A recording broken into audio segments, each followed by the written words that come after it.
우리의 삶을 보면요, 우리는 매일 길을 걸으며 살아갑니다. 아침 눈을 뜨면 하루의 길이 시작됩니다. 집안에서 일터로 향하는 길, 또 밭으로 나가는 길, 또 때로는 몸이 아파 병원으로 가는 길. 그러나 우리의 삶 속에 눈에 보이는 길만 있는 것이 아니라 마음의 길도 있습니다. 생각이 가는 길, 말이 만들어 내는 길, 습관이 굳어져 난 길, 여러 길이 있습니다. 그래서 어떠한 길은요, 처음에는 작은 길이지만 이것이 계속 걷다 보면은 이것이 나의 인생의 방향을 결정하는 길이 되어 버릴 때도 있는 것입니다. 그래서 오늘 본문의 말씀은 우리가 길을 걸어가는데 눈에 보이는 길도 살펴야 하지만 우리의 마음속에 있는 그 길이 어디로 향하고 있는지를 깊이 살필 것을 이야기하고 있습니다. 그래서 우리의 길을 점검하는 것이죠. 눈에 보이는 길뿐만 아니라 마음속에 있는 그 길이 지금 어디로 향하고 있는지, 오늘 본문의 말씀을 통하여서 소망하는 것은 우리의 길, 우리의 마음의 길이 언제나 하나님을 향하여 나아가기를 간절히 소망합니다. 첫 번째로 살펴볼 것은 지혜로운 사람은요, 미련한 말과 태도에서 떠난다라고 이야기합니다. 오늘 7절에 미련한 자의 앞을 떠나라라고 얘기하고 있습니다. 사람을 미워하라는 뜻이 아닙니다.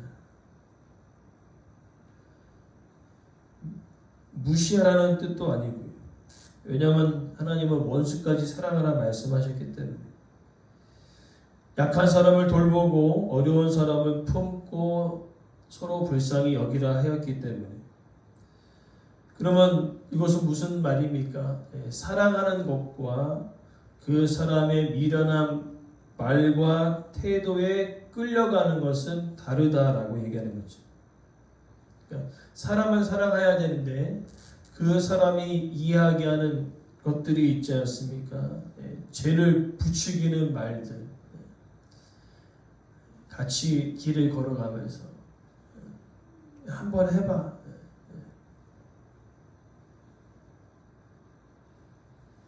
죄를 부추기는 거죠. 또 길을 걸어가는데 하나님을 멸시하는 그런 말도 할 때가 있습니다. 그래서 오늘 본문은 사람을 사랑해야 하지만 그와 함께 있을 때 나의 길이 죄로 향하고 있다면, 그와 함께함을 통하여서 하나님을 멸시하고 있다면 우리는 그곳을 떠나야 된다라고 이야기하고 있는 것입니다. 그래서 계속적으로 우리가 반복되어지는 것이 있죠. 미련한 사람, 미련한 사람, 미련한 사람. 계속 반복되어지지만 중요하기 때문에 또 한 번 말씀을 드리지만, 여기 미련한 사람은 공부를 잘 못하는 사람, 세상 지식이 부족한 사람을 말하는 것이 아닙니다. 하나님을 두려워하지 않고 자기 생각만 옳다고 여기는 사람, 죄를 죄로 여기지 않는 사람, 그 사람이 바로 미련한 사람입니다. 그렇기 때문에 그와 함께 거한다면, 그와 함께 있다면, 오늘 본문을 보니까 그 입술에 지식이 있음을 보지 못했다. 이 지식은 단순한 정보가 아니라 하나님을 경외하는 지식이고요. 삶을 바른 길로 이끄는 지식이 되어집니다. 그러나 미련한 자에는 그런 지식이 전혀 없습니다.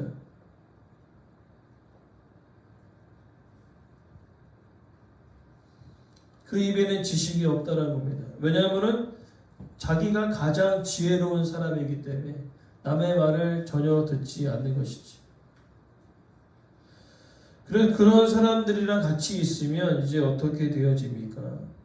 우리는 어떠한 말을 듣느냐에 따라서 우리의 길이 바뀔 때가 있어요. 감사의 말을 자주 들으면 내 마음이 감사하는 쪽으로 흘러가고요. 믿음의 말을 자주 들으면 내 마음이 하나님을 바라보는 힘이 생기게 합니다. 그러나 반대로 불평의 말을 계속 들으면요, 어느 순간 불평이 익숙해지죠. 그리고 남을 험담하는 말을 잘 듣다 보면은요, 어느 순간 그 자리에 함께 앉아서 남을 판단하고 정죄하고 있는 것입니다.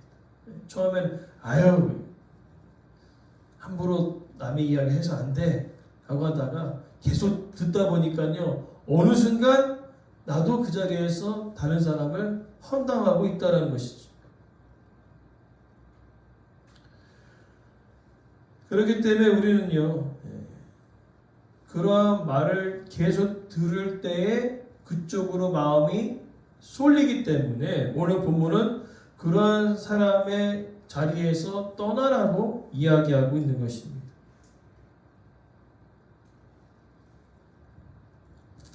무엇입니까? 나의 믿음을 무너뜨리는 말, 정직한 삶을 비웃는 말, 죄를 가볍게 여기는 말, 특별히 궁극적으로 하나님 없이도 잘 살 수 있다라는 그 말, 그런 말에서 떠나야 된다는 거죠.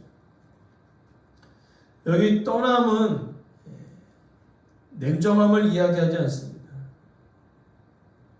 영적 분별을 가리키고 있는 것입니다. 믿음을 지키기 위해서 때로는 그 자리를 떠나야 할 필요가 있다는 거죠. 이스라엘 백성도 애굽을 떠났습니다. 또 탕자도 아버지 집을 떠났다가 정신 차리고 다시 그 자리에서 떠나 아버지께로 향하였던 그 아들의 모습. 떠나야 할 때 떠나야 된다는 거죠. 왜냐하면요, 떠나야 할 때 떠나지 못하면 우리는 그 삶에 붙들려 살아갈 수밖에 없다는 거죠. 그래서 우리는 점검합니다. 지금 내가 어떠한 말을 듣고 있는지,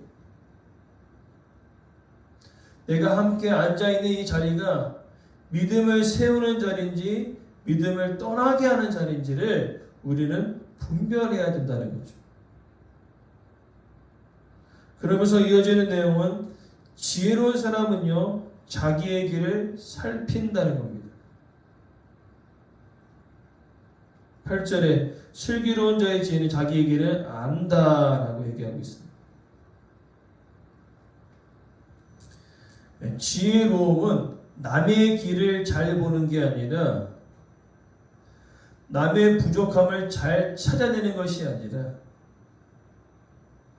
먼저 나의 길을 아는 것입니다. 근데 우리는요, 많이 경험합니다. 이상하게도 남의 길이 잘 보여요. 남의 실수를 잘 봐요. 아주 신기합니다. 나는 못 보는데 남은 그렇게 잘 봐요. 이게 우리의 연약함이라는 거죠.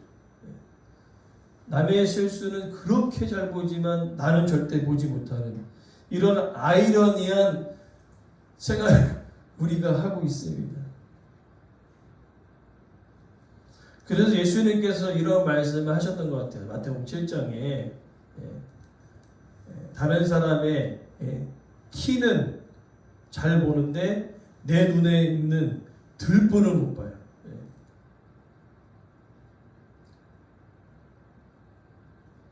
희한하지 않습니까?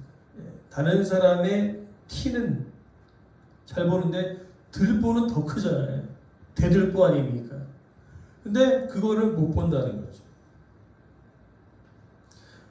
그러나 지혜로운 사람은 나를 볼 줄 아는 겁니다. 나를 보는 거죠. 지금 말씀 앞에서 말씀을 기준으로 해서 내 길을 살펴보는 겁니다. 눈에 보이는 길도 살펴보지만 내 마음의 길도 살펴보는 거죠. 내 마음이 어디로 향하고 있는지, 내 선택의 기준이 무엇인지를 본다는 겁니다. 그래서 결국에 어떻게 합니까? 말씀이 기준이 되어 내 길을 살펴보기에 하나님이 기뻐하시는 그 길을 우리는 걸어갈 수 있다는 것이죠. 그러게 우리의 신앙생활은요, 바쁘게 살아가는 것이 아니라 바른 방향으로 살아가는 것이죠. 열심히 사는 것이 아니라 하나님 앞에 바르게 살고 있는지를 돌아봐야 된다는 겁니다. 왜냐하면 아무리 열심히 나아가도 방향이 틀리면 목적지에 도착할 수 없기 때문에 그렇다는 거죠. 그러나 이어지는 미련한 자는 어떻습니까? 속이는 것이니라 라고 기록되어 있습니다. 이 속이는 그 행위는요, 남을 속이는 것도 있고 나를 속이는 행위도 있습니다. 특별히 오늘 본문은 나를 속이는 거예요. 나를. 이건 무엇입니까? 이것입니다. 나는 괜찮다. 나는 올바른 길에 가고 있다. 나는 절대 틀리지 않았다. 또 누군가 권면하면 아유 나중에 회개하면 되지 라고 넘기는 거죠. 그러나 중요한 것은 자기 속임에 빠지면요 회개할 기회가 없습니다. 왜냐하면 길을 잘못 들었다는 것을 인정해야 다른 길로 갈 수 있거든요. 그러나 나는 계속 괜찮다고 하니까 길을 돌이킬 필요가 없지요. 아픈 사람도 마찬가지입니다. 병을 인정해야 병원 가는 거죠.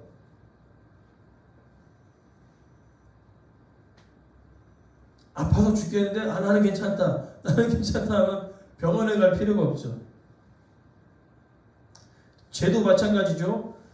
죄를 죄로 인정해야 하나님께로 돌아갈 수 있습니다. 그러나 미련한 사람은요 그걸 알지 못하는 겁니다.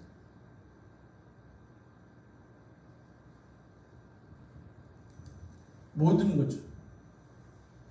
잘못된 것을 인정하고 죄를 인정하고 길이 잘못된 것을 인정해야 돌아오는데 그것을 인정하지 않고 나는 항상 옳다. 나는 괜찮다. 나는 절대 틀린 적이 없다. 라고 얘기하지요. 그러나 사람이 어떻게 완벽할 수 있습니까? 틀릴 수도 있지요. 근데 그 틀림을 인정하지 않는 겁니다. 그럼 그 사람은 돌아올 기미가 없는 겁니다. 계속 다른 길로 가는 거죠. 그러면서 이어지는 9절의 말씀은 이제 지혜로운 사람은요 이어지는 내용은 죄를 가볍게 여기지 않는다는 거죠. 9절에 미련한 자는 죄를 심상히 여겨도 정직한 자는 은혜 중에 있다. 미련한 사람과 정직한 사람을 대조하고 있지요. 그러나 본문의 내용은 이어지고 있습니다. 아까 말씀드린 대로 죄를 인정하고 길이 잘못된 것을 인정해야 돌아오는데 오늘 본문은 심상히 여긴다. 단어가 좀 어렵기도 해요. 심상히 여긴다. 이 말은 대수롭지 않게 여긴다 라는 그 의미입니다. 죄를 가볍게 생각하고 죄를 웃어넘기는 거죠. 죄를 합리화시켜버린다는 거죠. 이것을 우리의 일상의 표현으로 표현하자면 이런 것입니다. 그 정도는 말할 수 있지 뭐. 야, 내가 화낼만 하니까 화낸 거야. 그렇게 얘기하는 겁니다. 야, 그 사람도 잘못했는데 왜 나만 갖고 그래? 라고 얘기하는 거죠. 남들 다 그렇게 사는데 왜 나한테만 그러냐는 거죠. 그러면서 가장 무서운 행동은 뭐냐면은 하나님도 내 사정을 아실 거야. 뭡니까? 죄를 가볍게 여겼다가 마지막에 뭐예요? 죄를 합리화시키는 거예요. 하나님도 내 사정을 아실 거야. 오죽하면 내가 이렇게 하겠어? 라고 하는 거죠. 그러나 하나님은요, 죄를 그렇게 좋아하지 않습니다. 거룩하신 하나님이기 때문에. 그러나 이것은 하나님께서 좋아하시죠. 죄를 가지고 하나님께 나아가 회개하는 것은 좋아하시죠. 그러나 죄를 합리화하는 것은 싫어하십니다. 즉 우리의 사정을 알고 계세요. 우리의 눈물과 아픔을 알고 계십니다. 그럼 우리의 사정을 아신다는 그 의미는 죄를 괜찮다고 여기는 것은 아니라는 거예요. 왜냐하면 하나님은 거룩하신 하나님이시기 때문에. 그래서 죄의 가장 무서운 특징은요, 무디게 한다는 겁니다. 마음을 무디게 한다는 거예요. 처음에는 죄가 죄로 보이다가 이제는 죄를 가볍게 여기는 거죠. 대수롭지 않게 생각한다는 겁니다. 그래서 어디까지 나가냐면 죄를 성격으로 몰아간다는 겁니다. 나는 원래 이런 사람이라. 원래 이런 사람이 어디 있습니까? 그리고 죄를 또 기질로 바꿔서 변명해요. 나는 화내는 기질이래요. 화내는 기질이 어디 있습니까? 화내는 기질이면 하루 종일 화를 내죠. 평생 동안 화만 내고 살아야죠. 근데 그렇지 않지 않습니다. 말도 안 되는 거죠. 죄를 성격으로 포장해버리고 죄를 기질로 변명시키는 사람들은요, 돌아서기가 어렵습니다.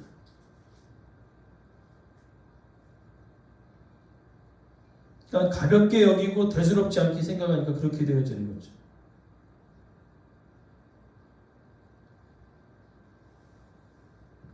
좀 더 심각하게 표현하자면 유암의 길을 걷고 있습니다. 그래서 결국에 낭떠러지에 떨어지게 생겼는데 괜찮다는 거예요. 눈앞에 낭떠러지가 보이는데 괜찮다는 것입니다. 병이 깊어져서 죽을 위기에 처했는데도 괜찮다는 것입니다. 하나님과 점점 멀어지고 있는데 괜찮다는 거예요. 왜 그렇습니까? 무뎌졌기 때문에. 그러나 반대로 정직한 자는 은혜 중에 있다라는 그 의미는 뭡니까?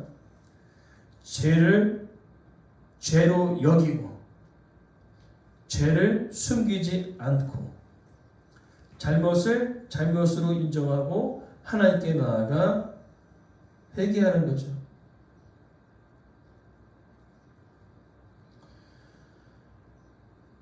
그래서 죄를 숨겨버리면요, 죄가 우리를 붙들어 버립니다. 그러나 놀라운 사실은 죄를 고백하면 하나님의 은혜가 나를 붙들어 버린다는 거죠. 이게 완전히 차이가 나는 거죠. 죄를 숨겨버리면 죄가 우리의 삶을 옥매어 버린다는 겁니다. 그러나 죄를 죄로 여기고 하나님 앞에 나아가 고백하면요, 하나님의 은혜가 내 삶을 붙드는 것입니다. 그게 바로 오늘 본문 은혜가 있다라는 그 뜻이에요. 정직한 자, 죄를 죄로 여기고 죄를 가볍게 여기지 않고 하나님께 나아갔을 때 하나님의 은혜가 내 삶을 붙들게 되어진다는 겁니다. 이제 오늘 말씀을 우리가 마무리하면서 세 가지의 단어가 생각나야 한다. 내 길을 쭉 돌아보면서 멈춤, 멈춰야 된다는 겁니다. 멈춤은 어떤 거죠? 오늘 얘기한 대로 냉정함이 아니라 분별입니다. 분별하는 거죠. 정말로 내가 함께하고 있는 이 자리가 믿음을 떠나게 하는지 믿음을 세우는지, 그곳에서 떠나지 않으면 나도 어느 순간 그들의 무리와 함께 다른 사람을 판단하고 있는 나를 발견하게 될 것입니다. 그리고 내 길을 살피는 겁니다. 예수님의 말씀을 우리가 기억해야 된다는 거죠. 형제의 눈 속에 티는 아주 잘 발견하는데 내 눈에 들보를 발견하지 못한 우리들, 내 길을 잘 살펴보자는 거죠. 그리고 죄를 가볍게 여기지 말자라는 겁니다. 죄를 성격으로 포장하고 죄를 기질로 변명해서는 안 된다는 겁니다. 나는 원래 이런 사람이다. 아니죠.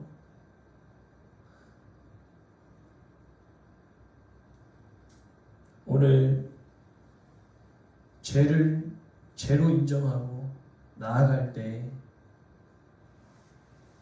미련한 사람과 정직한 사람이 완전 다릅니다. 죄를 숨겨버리면요, 그 죄가 내 삶을 붙들어 버립니다. 그러나 그 죄를 죄로 인정하고 하나님께 나아가는 자는요, 하나님의 은혜가 내 삶을 붙들어 내실 것이라는 거죠. 돌아온 탕자가 자신의 삶을 깨닫고 내가 종이 되었지언정 아버지께로 돌아가야 되겠다. 그 돌아가는 그것이 바로 회복의 시작 아닙니까? 나는 이제 죄를 지었어. 이제 아버지께로 갈 때 자녀가 뭐냐, 아들이 뭐냐, 종으로 여겨도 나는 그래도 아버지께로 가는 게 살 길이다 라고 얘기했던 것처럼 맞습니다. 우리가 연약하여 죄를 질 수 있습니다. 그때 중요한 것은 죄를 죄로 여기고 아버지께로 돌아가는 결단입니다. 그 결단과 함께 회복의 시작이 있다는 것을 우리는 기억하면서 우리의 마음의 길이 지금 현재 어디로 향하고 있는지를 우리가 점검하면서 소망하는 것은 미련한 자는 그 길을 돌이키지 않지만 지혜로운 사람은 그 길을 돌이켜 하나님께로 나아가는 자임을 우리는 기억해야 될 줄 믿습니다.